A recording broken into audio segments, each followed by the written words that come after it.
Shalom adik-adik yang dikasihi Tuhan Yesus. Apa kabarnya hari ini? Luar biasa? Amin. Nah, hari ini udah ada adik-adik kelas tengah dan adik-adik kelas besar yang udah siap di depan layar untuk mendengarkan cerita firman Tuhan. Tapi sebelum itu kakak mau tanya, adik-adik masih ingat nggak sama kakak?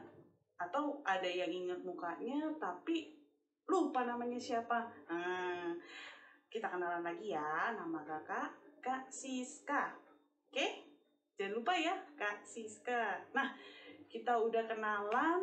Tadi juga kita udah memuji-muji nama Tuhan. Kita udah menyembah Tuhan. Sekarang saatnya kita untuk mendengarkan cerita firman Tuhan. Tapi sebelum itu, kita berdoa dulu ya adik-adik. Oke, mari kita bersatu dalam doa.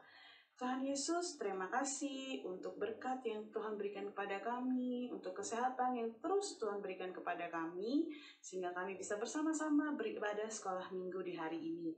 Tuhan, sebentar kami mau mendengarkan cerita firman Tuhan, kiranya Tuhan berikan kami hati yang mau menerima firman Tuhan dan juga telinga yang dengar-dengaran. Dan Tuhan juga kiranya menuntun kami untuk kami bisa fokus mendengarkan cerita firman Tuhan pada hari ini ya Tuhan. Dan biarlah Tuhan, apa yang kami dengar hari ini bisa kami lakukan di dalam kehidupan kami sehari-hari. Tuhan Yesus, terima kasih. Di dalam nama Tuhan Yesus kami telah berdoa. Haleluya. Amin. Nah, adik-adik. Tunggu sebentar, ada telepon. Kasih angkat dulu ya adik-adik. Halo? Hai Cindy, apa kabar?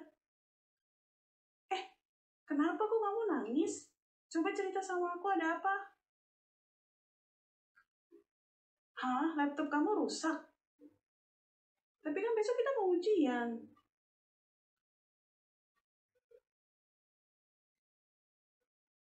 Gak bisa dibetulin dulu? Kamu gak coba betulin dulu? Oh gitu. Gimana ya? Adik-adik, ini temennya Kak Siska yang telepon. Katanya dia punya laptop rusak. Padahal besok kita mau ujian adik-adik. Kalau misalnya kita nggak ikut ujian besok, bisa-bisa nanti teman Kak Siska nggak lulus. Kira-kira gimana ya adik-adik, apa yang harus Kak Siska lakukan ya? Kak Siska harus tolong dia, soalnya dia sampai nangis-nangis, kasihan banget. Oh iya, Kak Siska baru inget deh. Kak Siska punya 2 laptop. Emang sih yang satu udah lama banget nggak Kak Siska pakai, udah jadul. Tapi kayaknya masih bisa dipakai kok. Kak Siska kasih pinjem aja ya ke teman Kak Siska, supaya kita bisa sama-sama ujian besok. Oke, Kak Siska kasih tahu dulu ya. Hai Cindy, aku baru ingat aku punya laptop satu lagi. Emang sih udah lama banget, tapi masih bisa nyala kok, masih bisa kamu pakai. Syukurlah ada jalan keluarnya ya. Ya udah, nanti sore aku antar ke rumah kamu ya. Oke, jangan lupa belajar loh. Besok kita mau ujian supaya kita bisa lulus sama-sama. Oke, bye. God bless you. Nah, adik-adik pernah nggak ngalamin hal yang sama seperti yang Kak Siska alamin barusan? Nah, mungkin waktu dulu di sekolahan adik-adik lagi istirahat nih. Terus adik-adik lagi makan, teman-teman adik-adik juga ada yang lagi makan, ada yang ngobrol sama temennya yang lain. Tapi ada satu teman adik-adik yang kalau istirahat dia itu suka mojok di pojokan, duduk sambil nahan lapar, sambil pegangin perutnya, terus mukanya seperti ini, sambil mau nangis. Pernah nggak adik-adik ngalamin hal seperti itu? Nah, kira-kira kalau adik-adik ngalamin seperti itu, apa yang adik-adik akan lakukan? Nah, betul banget, kita harus tanya ke dia, kamu kenapa? Terus ketika dia sudah kasih tahu, aku lapar, aku nggak bawa bekal dari rumah, dan aku juga nggak punya uang untuk beli makanan di kantin. Kira-kira apa sih yang adik-adik rasain kalau melihat teman adik-adik seperti itu? Pasti kan sedih banget ya, pasti kasihan karena dia nggak bisa makan, dia kelaparan, bisa-bisa dia nggak fokus buat belajar. Nah, apa yang adik-adik lakukan kalau ada kejadian seperti itu? Ya, adik-adik bisa memberikan sebagian dari bekal yang adik-adik bawa untuk dimakan bersama-sama dengan teman adik-adik itu. Nah, betul banget. Kisah ini sama seperti kisah Rasul Paulus ketika saat itu Rasul Paulus sedang berada di Makedonia untuk memberitakan firman Tuhan. Nah, ada berita bahwa jemaat-jemaat saudara-saudara di Yerusalem mengalami bencana kelaparan yang sangat luar biasa. Adik-adik pernah nggak lapar? Pasti pernah ya, kalau misalnya kita nggak makan, tadi pagi aku makan, terus tadi siang aku nggak makan, aduh lapar banget nih. Nah, kalau yang jemaat-jemaat di Yerusalem alami itu, laparnya bukan cuma 1 hari, bukan cuma 2 hari, tapi kelaparan yang mereka alami bisa sampai berminggu-minggu, sampai berbulan-bulan, karena kelaparan waktu itu sangat dahsyat, benar-benar besar sekali bencananya. Nah, Rasul Paulus sebagai seseorang yang telah ditebus oleh Tuhan Yesus, sebagai umat yang telah dianugerahkan keselamatan oleh Tuhan, Rasul Paulus mengajak jemaat-jemaat yang ada di Makedonia, jemaat-jemaat yang ada di Roma, jemaat-jemaat yang ada di Korintus, dan jemaat-jemaat di kota lain untuk membantu jemaat-jemaat yang ada di Yerusalem dengan memberikan persembahan. Persembahan itu adalah sebagian dari apa yang mereka miliki, mereka kumpulkan untuk dipersembahkan dan diberikan kepada jemaat-jemaat di Yerusalem yang membutuhkan. Nah, adik-adik, kita sebagai anak-anak Tuhan, kita sebagai umat Tuhan yang telah ditebus, kita yang selalu diberikan kasih karunia oleh Tuhan, kita harus mempunyai rasa belas kasihan, kita harus peka terhadap lingkungan sekitar kita. Kak Siska, peka itu apa sih? Nah, peka itu kayak yang tadi Kak Siska bilang, ketika adik-adik ngelihat di sekolah, ngelihat teman adik-adik yang suka mojok, duduk di pojokan, terus dia mukanya sambil mau nangis, pegang perutnya karena lapar. Nah, kita sebagai umat pilihan Tuhan, kita harus bertanya kepada dia, kamu kenapa? Terus apa yang bisa kita lakukan buat dia? Karena Tuhan Yesus selalu mengajarkan kepada kita untuk kita selalu saling mengasihi, kita saling memberi, saling membantu satu sama lain. Nah, adik-adik, mungkin ada yang bertanya-tanya, Kak Siska, sekarang ini ada teman aku yang lagi kesusahan, tapi aku mau bantu dia, tapi aku nggak punya uang.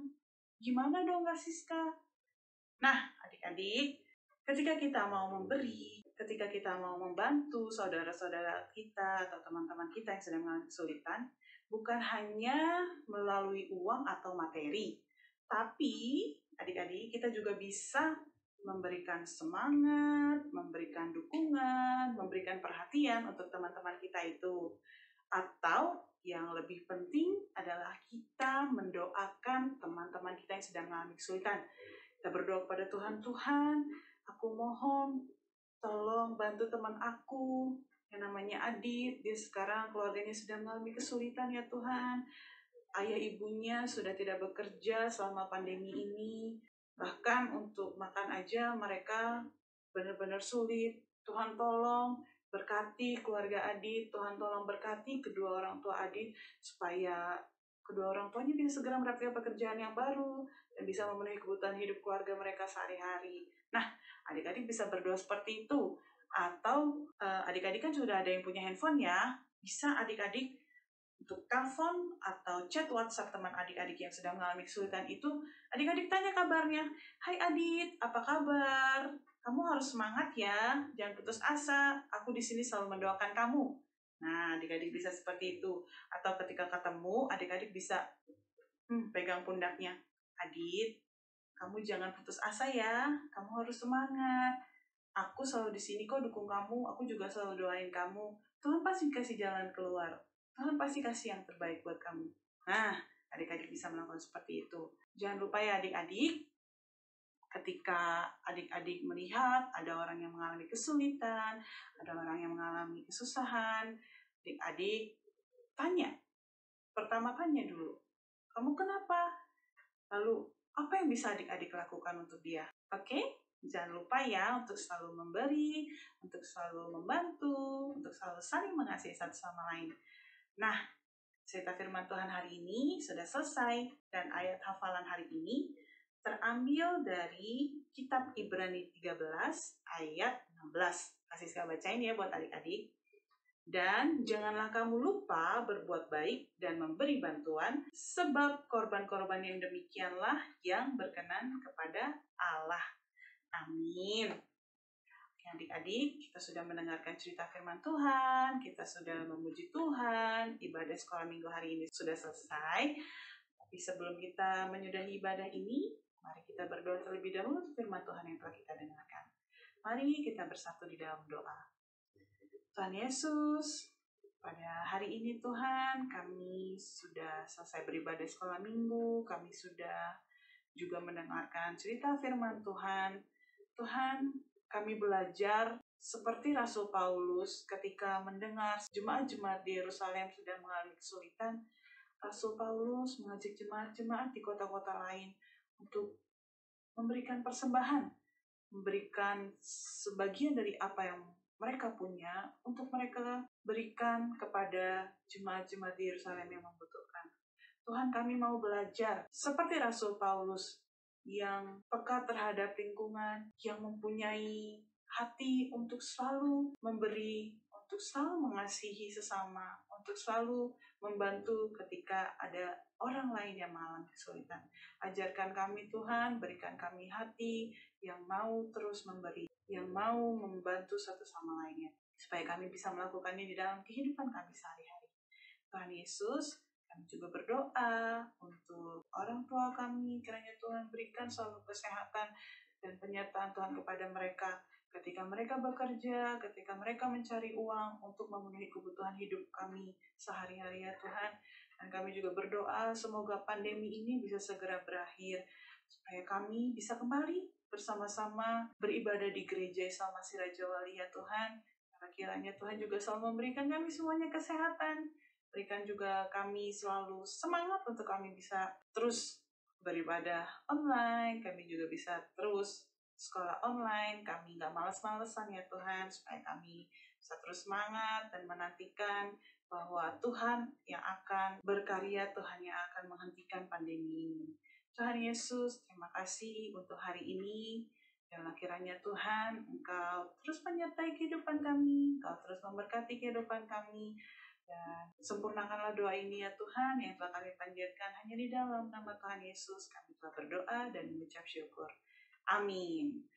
Oke adik-adik, sampai jumpa minggu depan. Dah.